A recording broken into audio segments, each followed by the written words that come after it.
नमस्कार मित्रों, मैं आचार्य वसुधा आप सभी श्रोतागणों का हार्दिक अभिनंदन करती हूँ माघ महात्म की कथा के चौथे अध्याय में। अब आगे क्या कहते हैं जानते हैं। श्री वशिष्ठ जी कहने लगे, हे राजन, अब मैं माघ मास के उस महात्म को कहता हूँ जो कार्तवीर्य के पूछने पर दत्तात्रेय जी ने कहा था।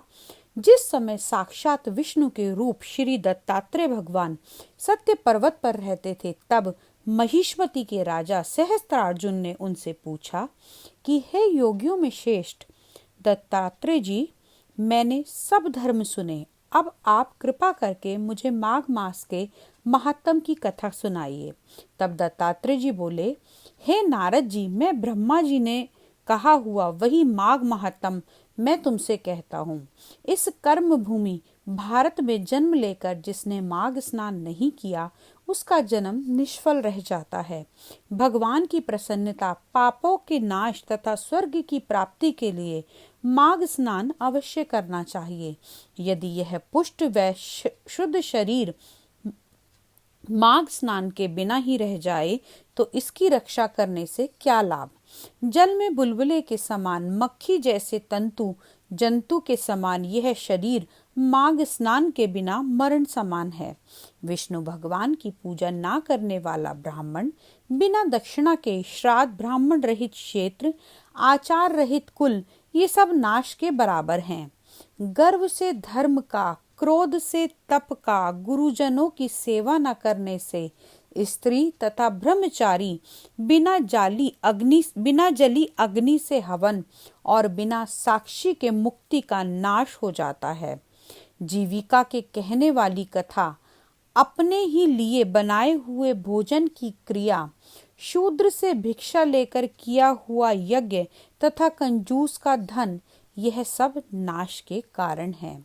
बिना अभ्यास तथा आलस्य वाली विद्या, असत्य वाणी, विरोध करने वाला राजा, जीविका के लिए तीर्थ यात्रा, जीविका के लिए व्रत, संदेह युक्त मंत्र का जाप, व्यग्र चित्त होकर जप करना, वेद न जानने वाले को दान देना, संसार में नास्तिक मत ग्रहण करना, श्रद्धा बिना धार्मिक क्रिया, यह सभी व्यर्थ है।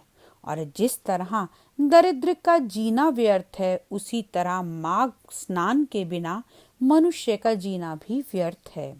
ब्रह्मघाती, सोना चुराने वाला, मदिरा पीने वाला, गुरु पत्नीगामी और इन चारों की संगति करने वाला माघ स्नान से पवित्र हो जाता है। जल कहता है कि सूर्य उदय से पहले जो मुझसे स्नान करता है, मैं उससे बड़े से बड़े पापों को नष्ट करता हूँ।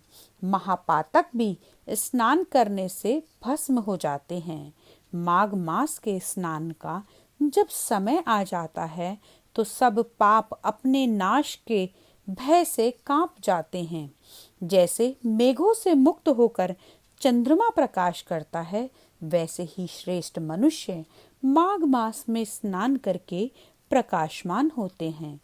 काया, वाचा, मनसा से किए हुए छोटे या बड़े, नए या पुराने सभी पाप से नष्ट हो जाते हैं।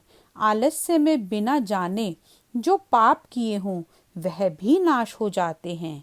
जिस तरह जन्म जन्मांतर के अभ्यास से आध्यात्मिक ज्ञान की प्राप्ति होती है, उसी तरह जन्म जन्मांतर के अभ्यास से ही माघ स्नान में मनुष्य की रुचि होती है।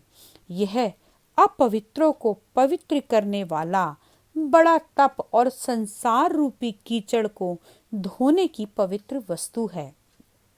हे राजन, जो मनवांचित फल देने वाला माघ स्नान नहीं करते, वह सूर्य चंद्र के समान भोगों को कैसे भोग सकते हैं।